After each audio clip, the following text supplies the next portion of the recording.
Good morning, everybody. You are listening to K-Talk Radio, 1640 AM. This is the show, Utah Home Sweet Home. I am your host, Yoshi Shiraki, and today we will be discussing some pretty cool things. You know, there's a lot of those shows out there on how to fix and flip properties, and, you know, people in general just like to remodel their home, whether they're fixing it up to flip it or just to make it a little bit nicer. And the questions I get asked all the time by new flippers or just home remodelers, do-it-yourselfers in general is, you know, what order should I do it in?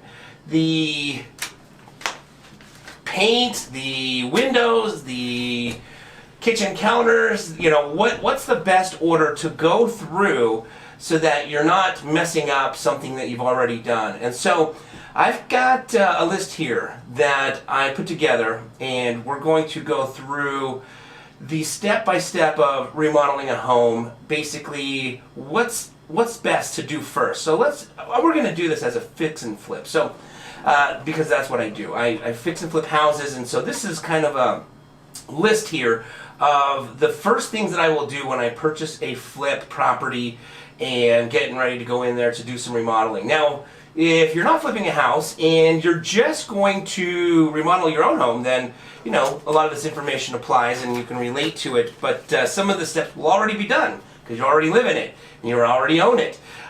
So we're going to be going over that, and I think you guys are going to find it super interesting and valuable if it's something that you're looking to get started in. You know, real estate is booming right now, and properties are appreciating relatively quickly. I've seen newer investors buy houses that normally they could have made mistakes on, that, or, well, you know, they did make mistakes on that could have cost them a significant amount of money. But because the real estate market is appreciating, if you hold a property 6, 8, 9 months, you know, sometimes that can bail you out of some over-improvement mistakes that you may have made. Where back in the recession, when we were, you know, 2010, prices were going backwards. They were going down. So if you bought a property at a price that you think you could sell it for, based off of the comparables that were on the market, the most recent comparables on the market within the last 90 days, there's a good chance that if you didn't get that remodel, that project done quick enough, that the house depreciated, and when you go to sell it, it's worth less than what you thought you could sell it for based off of what was selling, right, 6 months ago, 4, 5, 6 months ago. Depending on how quickly you can get your contractors in and out, whether you're doing the work yourself, whether you're subcontracting it, an average flip is going to take about 4 months, depending on the size of the home. Bigger homes can take a little longer, and it also depends on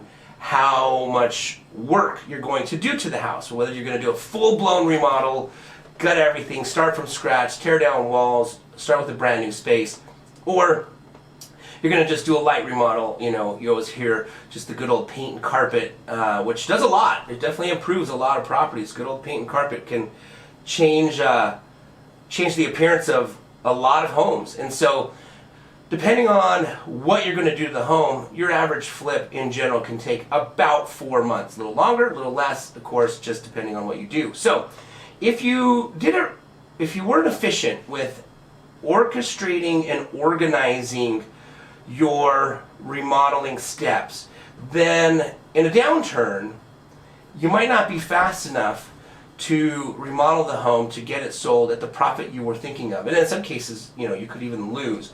Back in 2010 again, you know, 9, 10, when prices were going backwards, they were depreciating. I mean, every quarter, houses were getting, you know, less and less expensive. They were going down and down price. You would know this. So when you bought a flip, you would say, okay, here's what homes are selling for today, right now. Last 90 days, pull the comps. This is what, if I sold this house that I'm about to buy, if I sold it today all remodeled, here's what I could sell it for.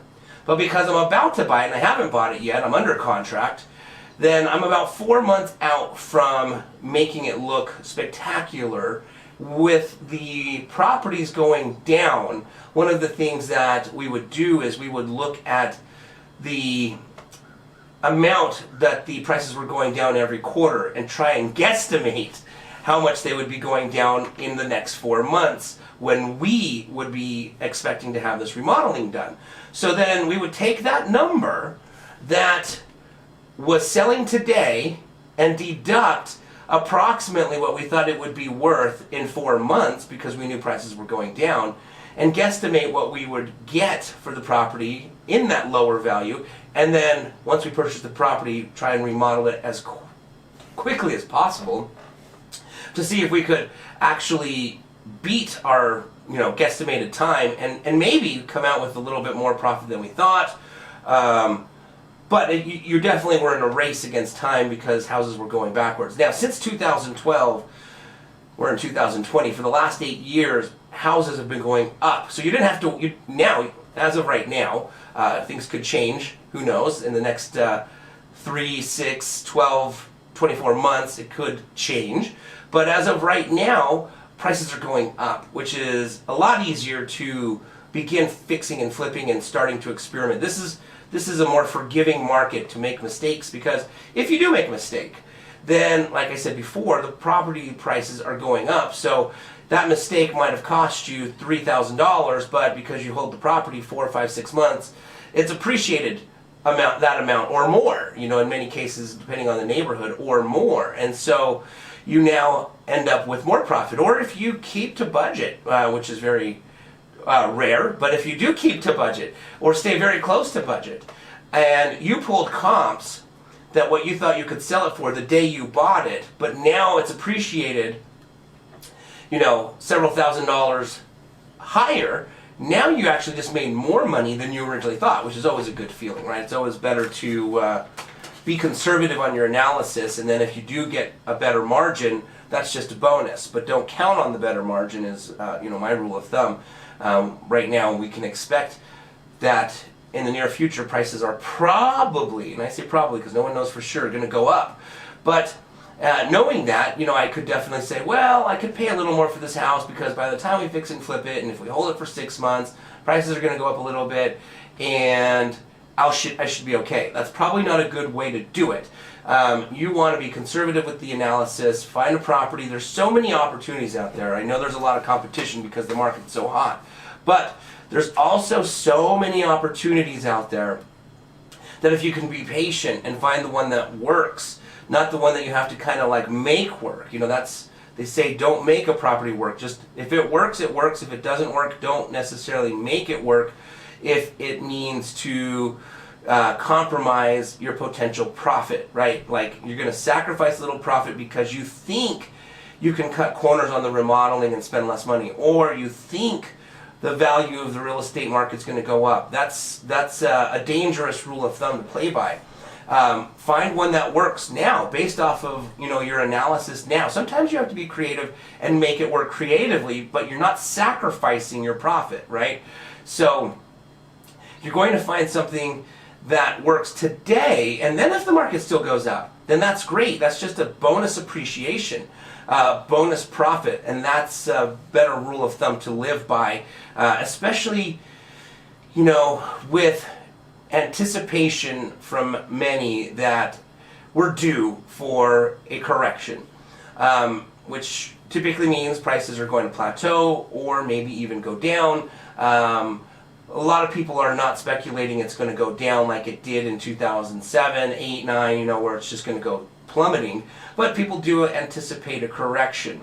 And what you don't want is to be holding a lot of high-end, really expensive real estate that you had to make work if that correction comes, because usually the higher-end real estate is the first types of properties that feel the correction because they have the most room to correct, right? $1 million home can easily drop $100,000, no problem. A $200,000 house, probably to drop $100,000 is going to take a lot more time. It's probably going to drop from $200,000 to maybe $180,000. It's not going to do a $100,000 drop relatively quickly, like a high-end home, like $1 million home. Those can drop relatively quickly because there's a lot of value in those homes. So a lot of spread, probably is a better word, a lot of spread in those homes.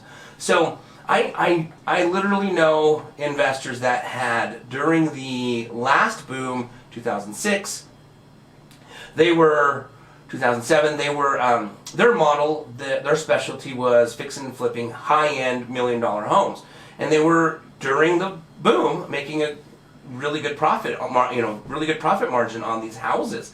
However, when the recession came, when no one expected it, and those houses went plummeting down, literally, I know people that had multiple of those in their inventory, 3, 4 high-end, over $500,000 homes that just plummeted in value and literally, wiped these investors out at that particular time.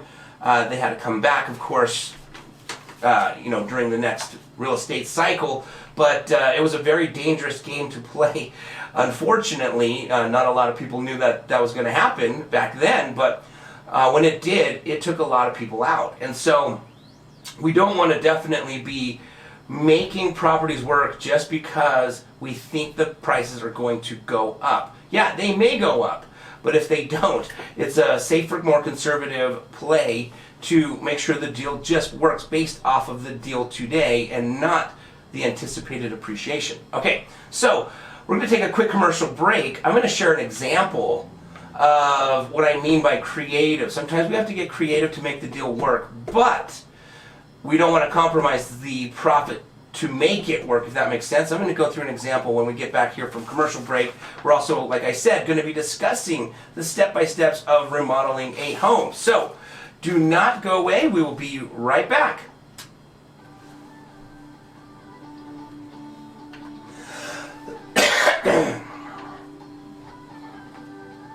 With smartphones and technology making life a little easier, the Snap Leash has also been designed to make life a little easier for you and your pup. Whether you're out on a stroll in the park, or possibly a walk through the city, or maybe even a hike up in the mountains, the Snap Leash is the perfect leash for you. The Snap Leash can easily and conveniently convert into 7 types of leashes, making the Snap Leash the most convenient leash in the world. What other leash do you know that is 7 leashes in one? With the Snap Leash having appearances on the Today Show in New York City, TV 47 in Dallas, Texas, and ABC 4 on Midday, Utah, you are definitely going to want to take a peek at what the Snap Leash can do for you and your best friend. Make life a little easier for you and your pup, and visit www.snapleash.com today.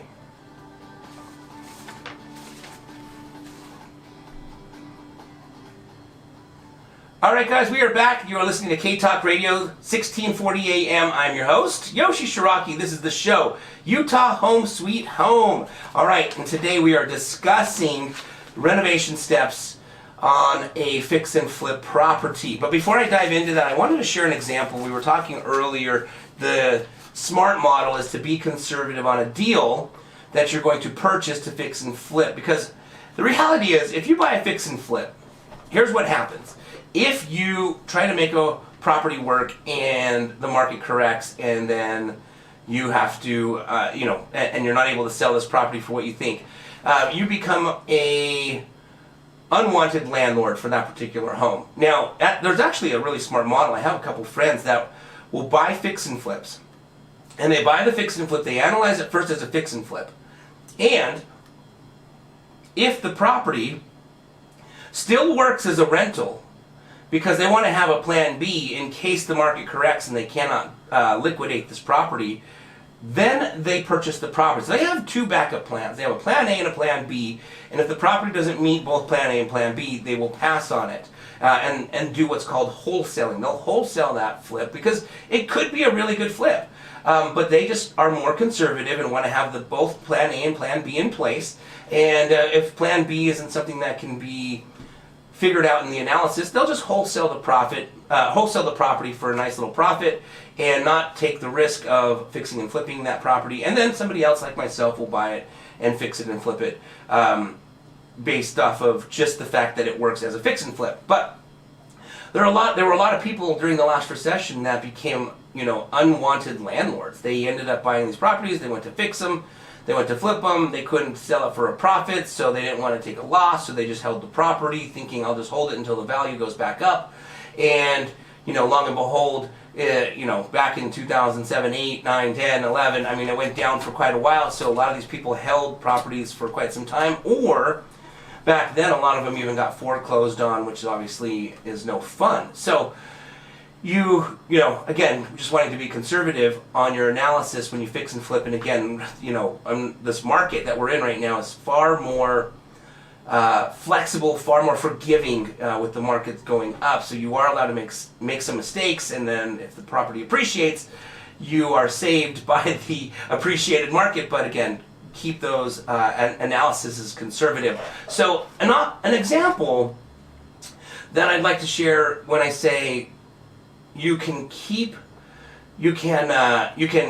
creatively make the deal work without compromising your profit. So if you're just tuning in, I had mentioned before, what you don't want to do is go, okay, I could pay a little bit more for this house than I probably should because I'm going to cut corners on renovations and it'll all work out and balance out. Well, when you start remodeling a home, you run into a bunch of surprises, and sometimes you cut corners and think you're saving money, but then another surprise pops up that you didn't anticipate, and now you're, remodeling a home for free or maybe even a loss, right? Or sometimes I hear new investors say, well, the market's appreciating, so it'll take me about 6 months to finish this fix and flip. If I purchase the house today for a little bit more than I should, it'll all work out because the house will be worth more in 6 months. And that's where we're talking about be conservative with your analysis. Those are not good rules of thumb, because if the market does correct, we don't know what 6 months from now is going to hold. What if it does? And now you've taken that risk and gamble, and now you're going to remodel a home for free, or again, even a loss. If it doesn't work, then there's other opportunities that can be orchestrated to make the property work. For example, seller financing. So I'll give you an example. If a lot of fix and flippers will utilize hard money loans, they're short-term loans, 6 months loans, typically 6 months to 12 months, depending on how big the project is. Typically though, smaller homes, you're going to get a 6-month hard money loan.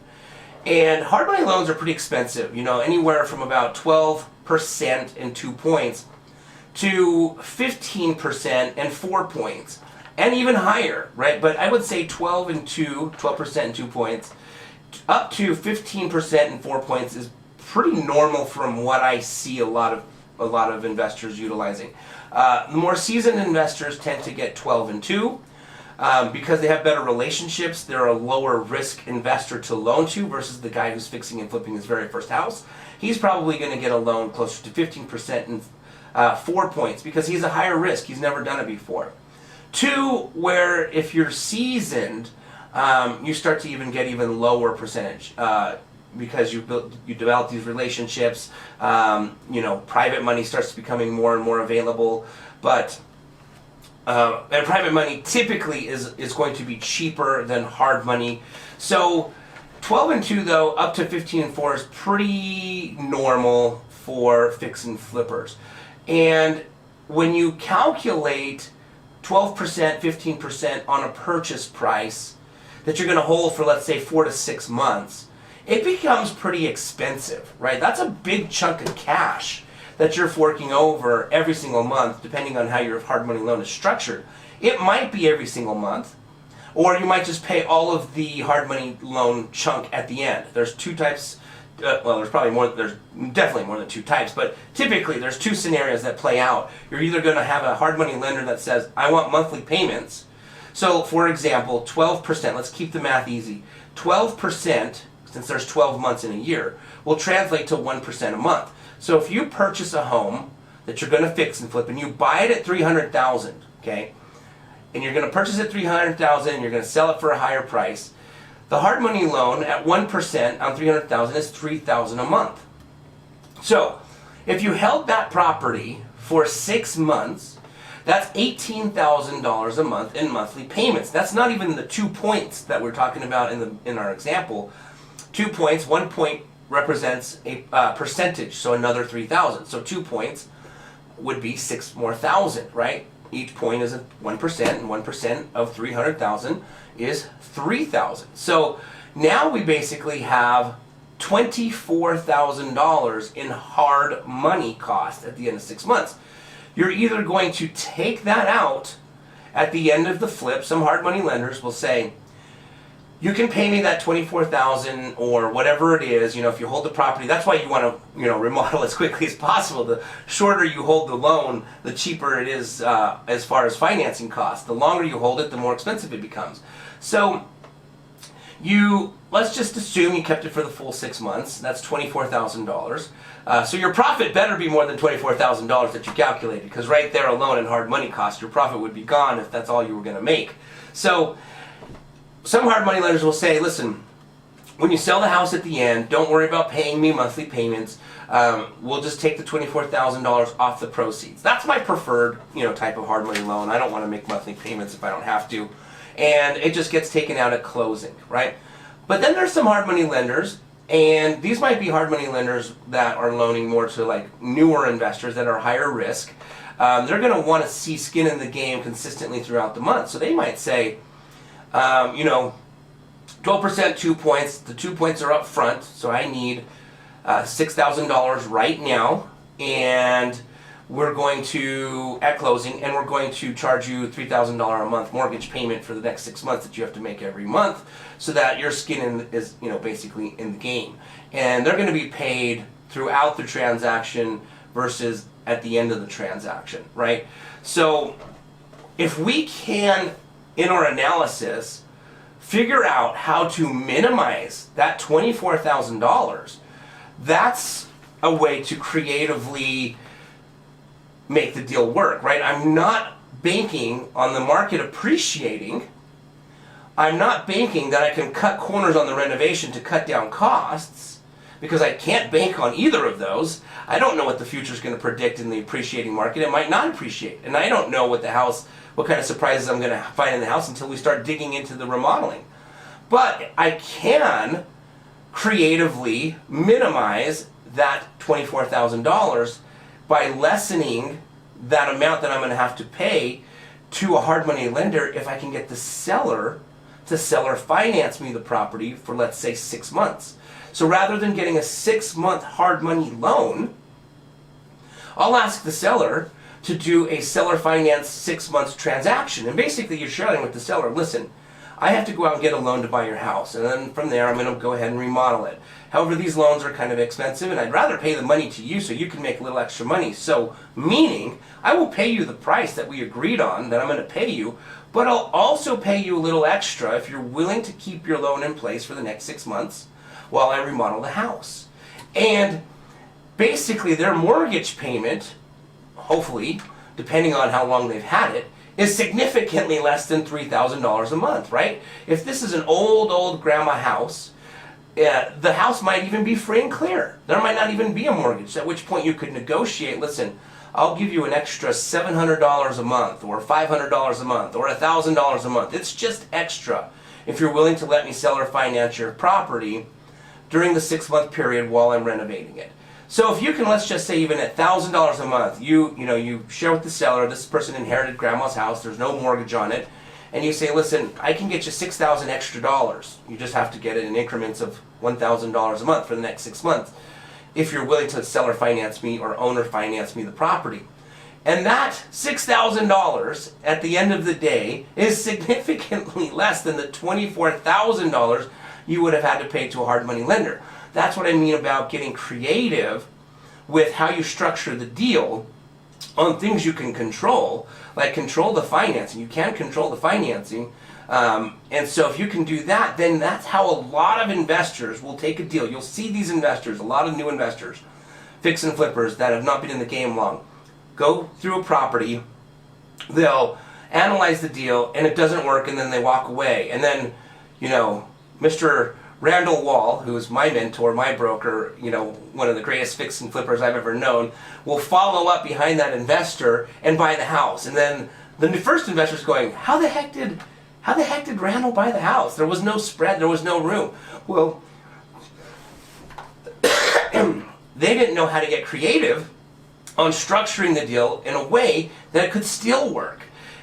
I, to this day, love sitting down with Randall and hearing some of the most creative ways that he's made opportunities work where most people passed on them. I mean, we're talking tons of people have passed on them, and then he comes and structures something incredible, something really amazing, and ends up making the deal work, and making quite a good profit from it, just because he was able to fix a problem that nobody else could see. So that's what I mean by getting creative. I'm hoping that for those new investors or anyone who's out there who's thinking about remodeling a home and wondering, okay, I've looked at all these opportunities on the MLS and none of them make sense, especially if I have to borrow hard money.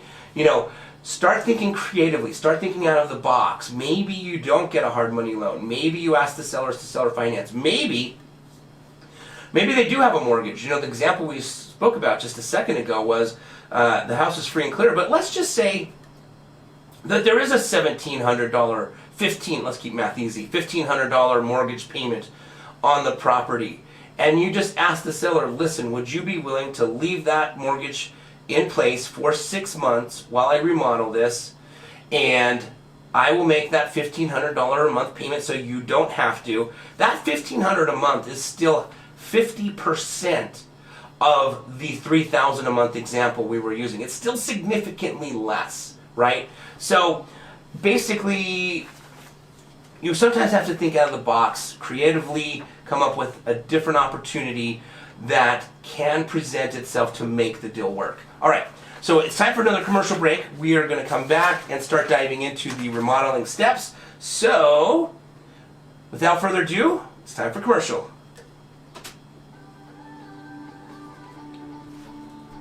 Hi, I'm Yoshi Shiraki, the author of the book, My Body's Just For Me, the book written for children to educate children on the prevention of child abuse. With the assistance of multiple best-selling author Richard Paul Evans, we were able to publish this book as a tool to help break the ice in an easy and innocent way to help children understand and learn how to speak up and communicate. I've been invited numerous times onto Good Things Utah to discuss the importance of good communication with your child in regards to abuse, and also to discuss how the book, My Body's Just For Me, is a great tool for every parent when having that tricky conversation with their children. For more information on the book, My Body's Just For Me, please visit our website at www.protectourangels.com today. And remember, the more we focus on prevention, the less we'll have to focus on rehabilitation. All right, we are back. You're listening to K-Talk Radio 1640 AM. This is the show Utah Home Sweet Home. I am your host, Yoshi Shiraki. Today we are discussing remodeling and the steps and creative ways to make deals work. Don't force them. If you, my recommendation is don't make deals work that you cannot control the appreciation or the renovation costs, and move forward just because you want to do a deal. It's incredible. I public speak. I've been speaking nationwide for over 10 years, from literally the East Coast to the West Coast. From Orlando, Florida to Los Angeles, California, and everywhere in between. I'll go speak on stages and I'll chat with a ton of investors. I've probably several thousand. I don't even know over the time, over all the stages I've spoke on. It's been definitely over thousands of people that I've been in front of, sharing tips on rentals and fix and flips, and then after the presentation's over, usually a lot of them will come up to the front of the stage and ask me questions, and it's amazing how many people are willing to just get the experience. They just want to get their feet wet. So they share with me, they ask me the question, is it okay if I do my first fix and flip and not make any money just so I can start learning the learning process? I guess it's okay, right? I guess it's okay. You didn't lose money. If you can really come out with it just even, it's a lot of work to go through the experience just to have the experience, just to get your feet wet. It's like, saying, can I dip my feet into boiling water just to get my feet wet? It's probably okay, but you're going to be burned. It's going to hurt, right? And if you're going to go into a renovation, you know, these people that come and speak to me, they're struggling finding a deal. They can't find it. And now they're at the point where they're like, listen, if we just break even, I'm happy. But breaking even isn't something you can predict. You can analyze a property to break even, but what if you're negative? Then you're going to get burned, right? And so, sure, is it okay? Yeah, but I don't recommend getting burned. I don't recommend doing your first deal just to get experience. Be patient. Find a mentor. Network is probably the most valuable thing you can do with other investors, because a lot of times other investors, like myself included, will get more properties than we want to remodel at any given point. There's typically 3 scenarios on why an investor is going to get a property and pass on it. And typically one is because he's leveraged the amount of money that he has available to fix and flip homes. So he might have a financial capacity to fix and flip, I don't know, 5 homes, right? And so a 6th house will come down his pipeline, and he just doesn't want to take on a 6th house. He doesn't want to go, you know, try and raise more money, so he'll wholesale it. And if you happen to know this guy and you network with these people, then you could potentially get that 6th deal that he's going to pass on. The other one is crews. Investors might only have 2 or 3 crews to remodel homes. So when that 4th or 5th house comes down their pipeline, they don't have enough crews to take on that 4th or 5th or 6th house. So again, they're going to probably wholesale it. So if you're networking with these individuals, it's a great way to find these properties, these kind of properties that they just don't have the capacity to do. They would totally do it if they didn't have the capacity met at whether it's financial or crews. They'd totally do it. It's a good deal. They just don't have that ability. And the third is typically time. There are some investors out there who have, you know, the capacity to, let's say, buy another house financially or crew-wise. They have more crews, but they just don't have the time. They don't want to take on a 5th or 6th or 7th property because they want to have they want to have the flexibility to still be able to go home and spend time with their family or whatever. Every property you basically take on just increases the time a little bit more on your daily workday. Now, there's people out there. We had Randall Wall a few weeks back. I mentioned him earlier on the show, my broker. They have 15 projects right now. A couple of weeks ago, I should say, when they were on the show, they had, I don't know what it is today, could be more, could be less, they might have sold some, but they had 15 that they were doing, right? He does a large number of remodels at any given point. So, for any particular reason, typically though, there's going to be 3 reasons why someone's going to pass on a deal that's a good deal and wholesale it, make a little bit of money on it versus fix and flip it. But if you know these types of people, you network, that's the key here. If you network with these types of people, then I would say be patient, network with these people, take one of their wholesale properties versus buying something that you're going to break even on just to get the experience, right? That's not a good idea. You're going to potentially get burned, and that's no fun losing money. So let's dive into this now. If you're going to buy a fix and flip, these are the steps on how you're going to remodel a home. So the very first thing, now again, we're discussing fix and flip. If you're going to remodel your own home, a lot of these steps will apply, but a lot of these steps will be done already. So for example, if you buy a fix and flip, let's say you closed today, it's Saturday, so probably you closed yesterday. Let's say you closed yesterday. And now it's going to fund and record on Monday, and Monday you're going to take possession, and Monday you're going to go to the house, and Monday you're going to open that door, and Monday you're going to start your project. Very first thing you're going to do is you're going to want to get the utilities on. It's amazing how many newer investors I have spoken with over the years through speaking nationwide on stage that come up to me and will tell me that, you know, they forgot to get the utilities on, and 2 weeks into the remodeling project, the power was turned off, and the water was turned off, and the gas was turned off, right? And they had to go turn all those things back on. So step number 1 is utilities, turn those utilities on. And it's very important that if it's wintertime, step number 2 is you get the heat turned on, because this home is vacant. And you know, during let's take it back to the recession when 2008-9, a lot of the homes you were buying were foreclosed homes that were vacant and had been vacant for quite some time.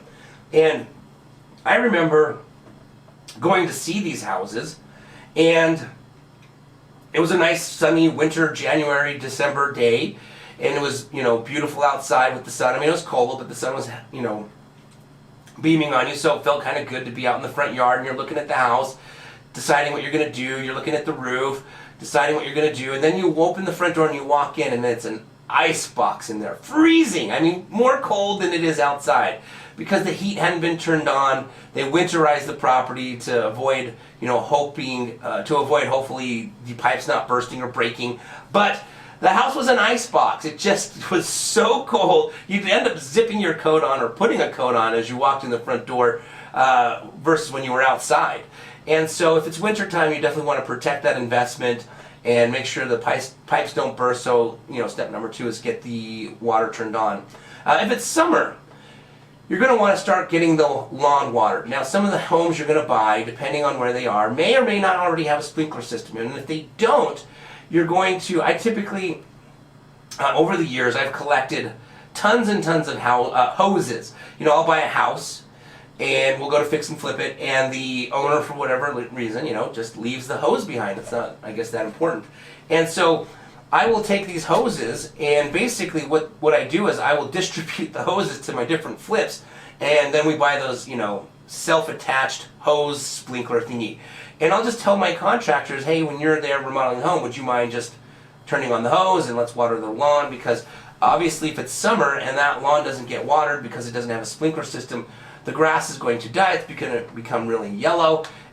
When your house is all done and remodeled, and you go to sell it, curb appeal is huge. People are going to pull up, and if you've got a lawn completely dead, then it can deter people from purchasing your home because the curb appeal is so bad. So even if it's weeds, do what you want to do. But in my personal opinion, even if it's weeds, green is still better than yellow, and green is still better than dirt. So water whatever is there is typically better.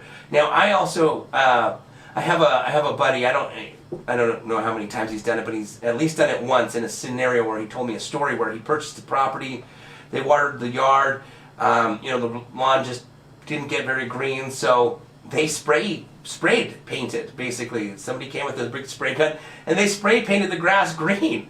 And they did that for the open house. So the day of the open house, everybody came, and there was a beautiful green lawn. Now eventually, the green faded, or I don't know, the grass grew in yellow, or I'm not sure, but the green went away eventually. But pretty creative to make sure green had presented the home with good curb appeal. So very important to get your sprinkler systems turned on and water the lawn. Then you're going to put a lockbox on your home, because the lockbox is going to be how you're going to minimize you going to open the door and let contractors in. You're going to just stick a lockbox somewhere on the back door, probably somewhere kind of discreet, and your contractors, that's how they're going to utilize the access to the home as they go in there and do the remodeling for you. So after that, and these are basic steps, but steps that literally people forget. I know a lot of new investors that don't even think about putting a lockbox. They call up contractors, and they literally will meet every single contractor at the house to let them in the home because that investor has the key. Rather than making a copy of the key, getting a lockbox put on the back door, you can now stay home, stay at your office, not have to go to the house, which is probably not the best use of your time, to drive over to the house and meet with contractors, every single one. Typically in the beginning, you will meet with contractors to put out a game plan. At the when I say the beginning, I mean the beginning of a remodeling a house. So the very first day, I'll show up and I try and organize all my contractors there in one shot, so we can get it all basically done. I don't have to go back to see my plumber. I don't have to go back to see the electrician. I don't have to go back to see the guy who's going to do the demo. We're all there together, and we have a game plan. We put it in place the day one. Then I put the lockbox, and I don't have to go back to let people in. Of course, I have to go back from time to time, but not to let necessarily people in. Okay, so then the very first thing we do once those things are done is we start demoing what we're going to demo. After demo, you're going to reframe anything you're going to need to reframe. So if you tore down walls, you're going to restructure walls. Framing is next. Then we're going to go to plumbing, electrical, and water heater furnace. I say the three of them. They're kind of all the next step, depending on who you ask. I was chatting with a contractor, and I really liked what he shared with me. Big props to Del Mickelson. I'm going to give him some props because he's the one who shared this. And basically, he shared with me that when you go to do your plumbing, electrical, and furnace, you start with the bigger material items first. So what's the biggest material item? Well, typically it's ductwork in a furnace, right? The ductwork that's going to run through the walls is bigger typically than the plumbing pipes or the electrical wires. So he says the best thing to do is start with the big stuff first. So after framing, according to Dell, which I have adopted that theory since then, we will then do furnace and ductwork, right? AC, furnace, ductwork first. Then we go to the second biggest material item, which is plumbing pipes, and then the third is the tiny little electrical wires. So for us, we go ductwork, water heater, furnace, water heater. Those are going to utilize the big material items. Then we're going to go plumbing, then we're going to go electrical. Okay. So then after that, you're going to run insulation, and you're going to then, after you put insulation on all the walls, you're going to insulate, you're going to throw up your drywall. Now, insulation, typically, code requires you to do it on all exterior walls, right? So anything that's going to be on the other side of that wall is the outside, you have to put insulation. And that's probably smart because you don't want the heat or the cool coming in. You want to keep your energy bill down anyway. Something to think about if you're remodeling, let's say, a higher end home, it's sometimes good to insulate interior walls for preventing sound from, let's say, let's say there's bedrooms that are on the same level as the TV room. So if you insulate the bedroom walls, then if there are people watching TV rather loudly, or they're, and you want to be in the bedroom quietly, it definitely helps keep it quiet. Sometimes I've seen people insulate in between floors. And again, these are typically, I should be more specific. People that I've seen do this are doing it in higher end homes, but are usually owner occupying those homes. It's not an investor who's trying to keep his costs down. These are people who are going to live in the home. They want to minimize the sound from room to room for privacy, for whatever reason. They don't want to hear the TV if they're trying to go to bed, but people are going to be watching TV. Can be a good idea for your owner occupied house. If you've got a noisy home and a lot of kids, maybe something you want to think about. Okay, after we've insulated the walls, we move on to sheetrock, basically drywall. So you're going to then drywall cover up the insulation. Now you're covering up the plumbing, you're covering up the wires, covering up the ductwork, and then you've now got all your walls put back together. So after that, you're going to texture those walls and put all the, whatever texture you're going to put on your wall. I highly recommend, before you start texturing, just hiring someone to texture. I've seen this from time to time where the investor will have a conversation with a mud guy. The mud guy is going to come and do the texturing on your wall, on your sheetrock. And they say, how much is it going to cost to texture? But they don't discuss the style of texture. And they don't think about it, they just don't do it, and then the next thing you know, the investor leaves, the guy textures the house, and it's the completely wrong type of texture that the investor or homeowner had envisioned.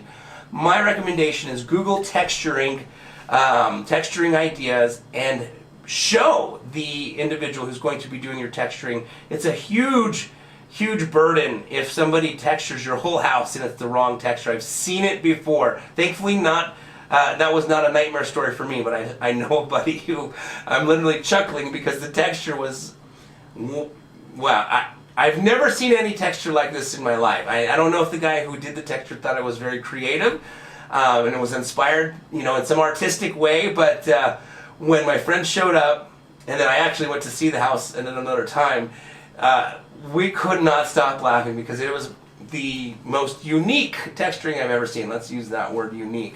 So after texturing, then you're going to put on your doors, right? So if you moved locations of entrances for your bedrooms or anything like that, you're going to go through, put all the doors on. Then after that, you're going to do the base encase around the bottom of the floor, around your doors. Any types of shelving that you might be putting in closets or anything like that. And once that's all done, you're then going to move on to paint. Paint, Obviously, the paint can cost you, let's see, what's the best way to word this? The more taping off your painter has to do, the more that increases the price on your paint, right? So you definitely, I've had people ask me in many cases before, should we put our flooring down first or should we paint first? And the reason they, I guess, have that dilemma in their head is they're thinking that if they put the flooring down first and paint second, then they're less likely to have the walls scratched up by installing hardwood floor, let's just say. And that's happened to me a couple times where we painted and then we installed in a room. We decided to put some laminate. We thought we were going to put carpet. We put laminate, and then we started installing the floor. And accidentally, these boards, these floorboards, get banged against the wall and scratches up your paint. But typically, if you put your flooring first, then what happens is the painter has to cover the floor, which takes more time, which increases the cost. So usually, just as a rule of thumb, you're going to paint before flooring. Okay, so paint is next, and then flooring is after that. You're going to do your flooring, tile, whatever, laminate, carpet, whatever's after paint. Then typically, once your flooring's down, this is specific to bathrooms and kitchen, now you can put in the cabinets. So if you're doing a brand new kitchen, you obviously can't put the cabinets on the floor until your flooring is there. So then the cabinets come in. Then you're going to basically do your finish for your bathrooms. Okay, so now what that means is your plumber's going to come back, everything's put together, the walls and paint, the flooring's all done. Now he's just going to come put the shower head, the faucets, all of that good stuff. So they call that finished plumbing. And then there's also finished electrical. That's when they come and actually now hang the light fixture, put the new light switches, so that's finished electrical. New sockets in the wall for your outlets. Then you're going to wrap it up with some windows. Now, windows typically, I like to do back kind of what I'm doing base in case as well, because sometimes when you pop out a window, and this depends. So if you're doing windows, brand new windows, I usually like to do it back during the base and case phase. However, this list here is if the window is just cracked, you're keeping the window itself, but you're just changing out the glass. So then after finished plumbing, you're going to fix any broken glass. Then you're going to basically have your appliances come in. If you're flipping the home, you're probably going to put brand new appliances in, except for a fridge. Typically, flippers don't put a fridge, and the reason why is fridges are very personal. Most people have gone out and bought the fridge they love, so when they're moving from one house to your house, they're typically bringing a fridge with them that they already like. It's always negotiable. I mean, if you're not that guy, you're coming from a rental property and you don't have a fridge, you could always discuss with the homeowner, the seller, adding a fridge, negotiating that in. Carpet, after appliances, we do carpet very last. So when I talked about flooring, I should have been more specific. I apologize. I was talking about hard surface flooring, tile, hardwood, stuff like that. Carpet is the last thing that goes in because you don't want to have dust from your contractors, stepping on it. It's going to be brand new. So carpet will go in, and then basically you're going to finish it up with your doorknobs, hinges if you got the new doors, any vents. Now you went and bought new vents for your, the air conditioner flow. And then basically you're going to wrap it up with a cleaning crew. There's a lot of cleaning services out there. I see, I don't know, I can't remember the name, like Cleaning Maid, or I see these pink cars driving around town, something like that. They're going to come, basically clean up your house, make it sparkle, make it shine, and basically make it, literally, they're the final touch to make it move-in ready. So the day you put your house on the market, if you're flipping this, then somebody literally has a beautiful, remodeled, but clean home. The faucets are already, sparkling, and everything looks good. So those are going to be the steps of typically how you're going to want to remodel a home. Now, we went through a lot, and if you're thinking, shoot, I should have wrote all those down, don't worry, because we have on our social media page, probably by next week sometime, this show will be uploaded onto our YouTube channel. You can also go to K-Talk's podcast. K-Talk Media has a podcast on SoundCloud. Search for the show. But if you go to Utah Home Sweet Home, the name of the show, our show is called Utah Home Sweet Home, and you go to utahhomesweethome.com, click on YouTube, the icon for YouTube. Every show that we've ever done in the past is uploaded there. So you can not only listen to it, but you can watch the show. And so if you missed any of this show and you were, wishing you wrote it down, don't worry, you can definitely come back and find this show a little bit later. So basically, to wrap up the show, we're going to discuss a little bit of the exterior stuff that you're going to do. That was primarily all interior with the exception of the lawn, watering the lawn. But, you got to give the house some curb appeal as well. So, as far as exterior things, you're going to clean up the yard, trim any trees that you think you're going to need to be trimmed. Sometimes homes are so overgrown. We bought a house that you couldn't even see the house from the street because it was so overgrown. We literally had to cut everything, and then, lo and behold, there was a house behind all those bushes. Any roofing repairs, you're going to do those right away as well. Any siding, brickwork, you're going to get those started right away as well. Right away meaning from the time that you purchase the home. And cement work, paint exterior, gutters, install shutters or mailboxes with the home numbers, and clean up the yard and driveway. Those are all things that you're going to start right with the beginning when you purchase the property. These are exterior items. Of course, we went through the interior items first. So, on that note, we are at the end of our show. I hope you guys enjoyed listening to Utah Home Sweet Home and myself discussing, fixing, and flipping properties. On that note, I hope you guys all have a spectacular day. And if there's anything I can do for you, please don't hesitate to visit our website, visit our social media, and reach out anytime. Thanks so much.